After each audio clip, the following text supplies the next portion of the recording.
Mesdames et messieurs, bonjour ou bonsoir, tout dépend de l'heure à laquelle vous écoutez cette vidéo chez vous. Je m'appelle Michel Biemton, journaliste web camerounais, et merci de faire confiance à cette chaîne YouTube de l'engagement sociopolitique. Bienvenue à cette causerie citoyenne sur l'actualité camerounaise et africaine. Bienvenue à la chronique de MBT, mesdames et messieurs.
Alors, mesdames et messieurs, les images que vous venez de regarder sont celles du haut commissaire de Grande-Bretagne au Cameroun, monsieur Matthew David Woods. Bon, il a été accrédité auprès du président de la République, Paul Biya, il y a seulement quelques mois, c'était plus précisément au mois d'octobre 2024, donc il vient à peine d'arriver au Cameroun. Et pour marquer sa présence dans notre pays, il a tenu à visiter les régions anglophones du Cameroun, entre guillemets. Donc les images que vous venez de regarder là nous viennent de ce que vous appelez le nord-ouest anglophone du Cameroun, même si pour moi il s'agit du nord du Southern Cameroon, Ambazonia. Bon, ça c'est pour moi. Alors cette visite donc de l'ambassadeur, parce que quand vous entendez le haut commissaire, c'est-à-dire que dans le langage diplomatique anglo-saxon c'est l'ambassadeur. Cette visite de l'ambassadeur de Grande-Bretagne au Cameroun nous permettra d'ouvrir la réflexion sur le rôle de l'Angleterre dans le processus de décolonisation du Southern Cameroon, que beaucoup d'entre vous considèrent aujourd'hui comme étant les régions du nord-ouest et du sud-ouest. Est-ce que l'Angleterre a respecté la Charte des Nations Unies, les textes de l'ONU, quand elle transférait le Southern Cameroon à la République du Cameroun? Quel a été le rôle véritable des autorités anglaises dans le processus de décolonisation du Southern Cameroon? C'est de cela qui sera question au cours de cette édition de la chronique de MBT, mesdames et messieurs. Alors, ce que je vais dire d'entrée de jeu, c'est que il est vrai que sur cette même chaîne, j'ai parlé du rôle de la France, que c'est dans l'intérêt des autorités françaises que le Southern Cameroon a été annexé par la République du Cameroun, au point où les institutions étatiques qui existaient sur ce territoire et qui régissaient la vie des populations sur ce territoire-là, ces institutions, disais-je, ont complètement disparu parce qu'elles ont été abolies par le système France-africain. Bon, on en a suffisamment parlé ici sur cette chaîne, mais on n'a jamais, mais alors jamais évoqué le rôle trouble que l'Angleterre a eu à jouer dans le processus d'indépendance, de décolonisation du Southern Cameroon. Alors, bref rappel historique. Bref rappel historique. C'est le 13 décembre 1946, après la Seconde Guerre mondiale, que l'Angleterre hérite la tutelle sur le British Cameroun de l'ONU, donc l'Organisation des Nations Unies. Alors, l'Angleterre va donc entreprendre de diviser ce territoire en deux. D'un côté, le Northern Cameroon et de l'autre, le Southern Cameroon, qui aujourd'hui est considéré comme étant les entre guillemets régions du nord-ouest et du sud-ouest du Cameroun. Et à cette époque-là, l'Angleterre avait tenu à rattacher le Southern Cameroon à l'est du Nigeria, ce qui fait que les parlementaires du Southern Cameroon siégeaient au parlement de Enugu, au sud-est du Nigeria. Bon, c'est après avoir subi les moqueries, la marginalisation de la communauté Ibo, qui est très majoritaire dans cette zone, que les parlementaires originaires du Southern Cameroon vont saisir Londres donc, afin d'obtenir un statut particulier. C'est ainsi que va se tenir en 1953 une conférence à Londres. Et à l'issue de cette conférence-là, le Southern Cameroon va obtenir un statut assez spécial. Bon, rien à voir avec le statut spécial que le régime des Biya a accordé, a octroyé à ce que vous appelez les régions du Nord-Ouest et du Sud-Ouest. Ça n'a absolument rien à voir. Et c'est à l'issue donc de cette conférence de Londres là, de 1953 que les parlementaires du Southern Cameroon vont quitter l'Assemblée nationale de Enugu, donc l'Assemblée régionale qui était basée à Enugu, à l'est du Nigeria, pour s'installer à Buea. Par la suite, il y a eu des élections qui ont été organisées et le tout premier ministre du Southern Cameroun s'appelait Chief Ndele Emmanuel, médecin de formation. Et en 1959, le Southern Cameroun va connaître une transition démocratique pacifique. J'ai jamais vu à cette époque-là en Afrique noire. C'est-à-dire que le leader de l'opposition, le KNDP, John Boufoncha, va gagner les élections législatives face à Chief Ndele, le premier ministre sortant qui était soutenu par les autorités anglaises. Nous sommes en janvier 1959 et avec l'arrivée de John Boufoncha à la tête du Southern Cameroun, il sera question pour la classe politique de l'époque d'engager des discussions, une série de réflexions au sujet de l'avenir du Southern Cameroun qui était toujours sous tutelle des Nations Unies, quoi. Voilà, donc la classe politique à l'époque était divisée. Il y en avait qui voulaient le rattachement avec la République du Cameroun, il y en a qui voulaient rester intégrés au Nigeria, il y en a qui voulaient l'indépendance totale. Alors c'est ainsi donc que Sir Philipson Sidney, qui était, on va dire, un fonctionnaire onusien d'origine anglaise, va être mandaté par les Nations Unies pour présider une conférence pré-plébiscite. Je vous en avais parlé ici. Et la conférence pré-plébiscite en question avait eu lieu du 10 au 11 août 1959 à Mamfé. Et au cours de cette conférence pré-plébiscite-là, il y a eu un vote. Et à l'issue de ce vote, 67% des participants avaient choisi que 2 questions soient soumises au Southern Cameroun pendant le plébiscite d'autodétermination. Voulez-vous intégrer au Nigeria ou alors faire sécession du Nigeria en vue d'une indépendance totale? Il n'a donc jamais été question du rattachement à la République du Cameroun. C'est quand le fonctionnaire anglais là, de l'ONU, Sir Philipson Sidney, quand la conférence achève, il retourne aux Nations Unies, il dresse un rapport, mais sauf que ce rapport était mensonger. Puisque dans ce rapport-là, qu'est-ce qu'il dit? Il dit qu'il n'est pas question que l'option de l'indépendance totale soit prise en considération parce que le Southern Cameroun n'était pas économiquement viable.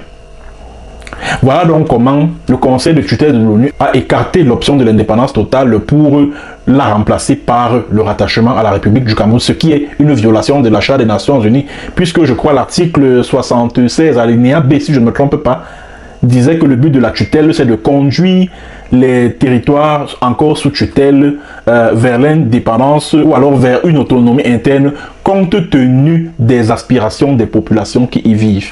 Et les résultats du vote de la conférence plébiscite de Mamfé représentent les aspirations profondes des populations du Southern Cameroun, dont l'Angleterre n'avait pas à transiger avec cette volonté de la majorité des populations du Southern Cameroun.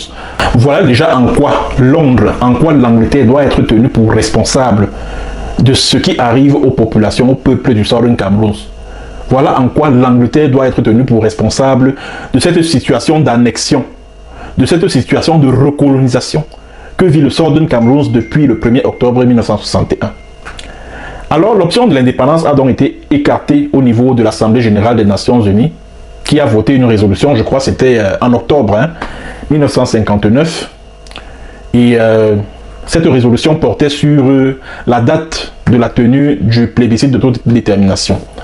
Alors le 11 février 1961, comme vous le savez, il y a eu vote, il y a eu plébiscite d'autodétermination et les populations du Southern Cameroun ont choisi de se rattacher à la République du Cameroun plutôt que de rester intégré à la République du Nigeria. Voilà. À l'issue de ce plébiscite d'autodétermination, il y a eu une résolution qui a été votée aux Nations Unies, la résolution 1608 du 21 avril 1961, et selon le point 5 de cette résolution invitait les gouvernements du Southern Cameroun et de la République du Cameroun sous l'égide de l'Angleterre à signer un accord de réunification.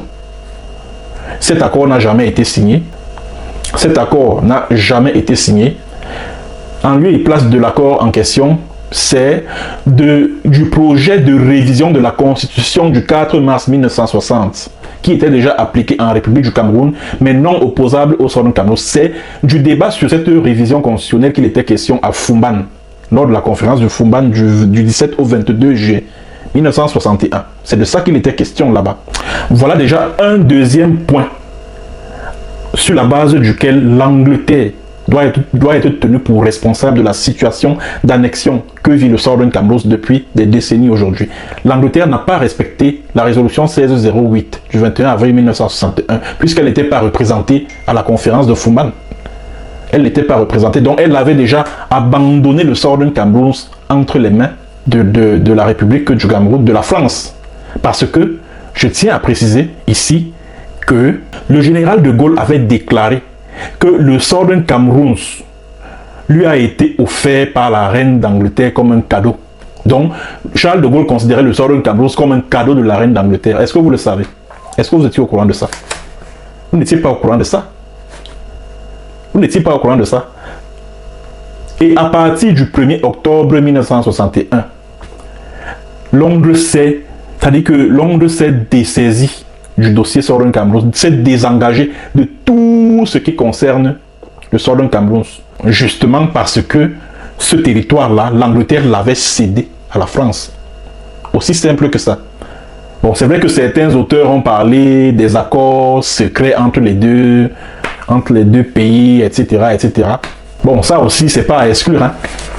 C'est pas à exclure du tout. Alors, à partir du 1er octobre, on va assister au processus de démantèlement de tout ce qui existait, au Southern Cameroun comme institution étatique. Le Parlement, le gouvernement, le House of Chiefs, les partis politiques, les syndicats, les ceci, les cela. Tout cela va être balayé complètement. Juste parce que la France avait un projet, et ce projet était d'unitariser les deux Camerouns, de faire des deux Camerouns un seul État et unique État, puisque la France n'a jamais cru au fédéralisme. Jamais. Elle n'a jamais voulu d'un État fédéral. Jamais. Jamais. La preuve en est que, après le 1er octobre 1961, Paris conseille à Amadou Ahidjo de créer les régions administratives. 6 régions administratives, dirigées par un inspecteur fédéral nommé par décret présidentiel. Et le Southern Cameroun a été érigé en région administrative, avec à sa tête un inspecteur fédéral qui était au-dessus du premier ministre démocratiquement élu par les populations du Southern Cameroun. Alors on va donc assister au processus de démantèlement des institutions étatiques du Southern Cameroun, bon, jusqu'au 20 mai 1972, date de l'organisation du référendum sur l'État unitaire, etc., etc. L'Angleterre, elle l'observait tout de loin, elle n'était plus là. En 1993, certains militants anglophones vont saisir le bureau du Commonwealth de Londres afin que le Cameroun ne puisse pas intégrer le Commonwealth, ce qui fut fait en novembre 1995 et tout. Le Cameroun a été fait membre du Commonwealth et tout. Bon, parce que, bon, l'Angleterre était déjà entrée dans des combines avec la France et puis les autorités camerounaises et tout. Et vous savez pourquoi? Le gaz des Tinde, pas très loin du mont Cameroun à Boyala, qui exploite ça, c'est Bow Leven, c'est New Age, ce sont les compagnies anglaises qui exploitent le pétrole. Quand vous entendez parler de Glencore qui a perçu des pots de vin pour obtenir des marchés à la SNH et tout. Glencore, c'est quelle nationalité? C'est une compagnie anglaise. C'est une compagnie anglaise. Donc l'Angleterre a fini de céder le Southern Cameroun à la France juste parce que par derrière il fallait exploiter le pétrole, le gaz et tout. Et c'est ce qui se passe aujourd'hui. Voilà pourquoi quand la crise éclate même en octobre 2016, la crise anglophone, l'Angleterre est restée muette. tous les massacres que le régime de Biya a commis dans le Cameroun anglophone, l'Angleterre n'a même pas dit un seul mot pour condamner le gouvernement, pour condamner les agissements de l'armée camerounaise. Même pas un mot. Ils sont restés calmes. Quand Sissoko Ayoktabe était allé rencontrer la reine les a conduits, les a chassés. On leur a dit que le dossier Southern Camrose, nous on n'est plus là. Nous, on s'en tient au résultat du référendum du 11 février 1961. Et il y a même eu un militant du Southern Camrose, un certain Makwele Lisongo, qui a saisi la haute cour de Londres au nom du peuple de Southern Camrose. C'était en, je crois, 2017. Il avait saisi la haute cour de justice de Londres d'une plainte contre les gouvernements anglais et camerounais. Donc il exigeait des dédommagements de la part de ces deux entités-là. Parce qu'il estimait que, et avec raison, que le Southern Camrose a été annexé, que le processus de transfert par l'Angleterre du Southern Camrose à la République du Cameroun s'est fait en violation des textes de l'ONU. Donc il est venu avec toutes ces résolutions, les textes de l'ONU là que l'Angleterre avait violés. Et il a dit dans sa plainte qu'il faut que l'Angleterre reconnaisse solennellement et publiquement que le Southern Camrose a été annexé par la République du Cameroun. Le 25 octobre 2018, la Haute Cour de justice s'est déclarée incompétente pour connaître de cette affaire. Et quelques années plus tard, les compagnies anglaises ont signé des contrats d'exploitation du pétrole, du gaz, les Bowleven, les New Age, les machins, les ceci. Et ce pétrole et ce gaz, où est-ce qu'il est basé? Dans le Southern Camrose, où Mont-Etinde, pour le gaz. Donc, comme le haut commissaire de Grande-Bretagne au Cameroun, là, Matthew David Woods, s'est rendu à Bamenda la semaine dernière, il faut bien. J'espère qu'au niveau du haut commissariat de Grande-Bretagne au Cameroun, à Yaoundé, là, on m'écoute. Il faut bien que monsieur le haut commissaire sache ce qui s'est exactement passé dans le Southern Camrose. L'Angleterre a joué un très mauvais rôle dans le processus de décolonisation du Southern Camrose. Le Southern Camrose avait des institutions bien en place, avait un gouvernement, avait un parlement, un premier ministre, etc., etc. Maintenant, la France et puis la République du Cameroun ont aboli tout cela. Pour quelle raison? Quelle était la raison valable pour laquelle ces institutions ont été abolies? Pourquoi ces institutions n'existent plus jusqu'à ce jour? Pour quelle raison? Pourquoi la République du Cameroun, elle, ne pouvait pas dissoudre les siennes pour conserver celle du Southern Camrose et se soumettre à celle-là? Pour quelle raison? Pourquoi les populations, pourquoi c'était uniquement et exclusivement aux populations du Southern Camrose de se soumettre aux institutions de la République du Cameroun? C'est une forme de colonisation. Pourtant, de nombreux textes votés par les Nations Unies à cette époque-là s'opposaient catégoriquement à la colonisation. Donc les Ambazoniens ont raison de se plaindre, ils ont raison de revendiquer l'indépendance totale du Southern Camrose. Aussi simple que ça. Et comment se fait-il que l'Angleterre ait transféré la souveraineté sur le Southern Camrose à la République du Cameroun le 30 septembre 1961? C'était écrit où? Dans quelle résolution? Dans quel texte de l'ONU? Que le Southern Camrose devait être transféré à la République du Cameroun. Bon, mesdames et messieurs, c'est ce que j'ai voulu dire par rapport le rôle qu'a joué l'Angleterre dans le processus de décolonisation du Southern Camrose. Merci d'avoir suivi. À très bientôt pour une autre séance et sur un autre thème. Allez, portez-vous bien. Au revoir.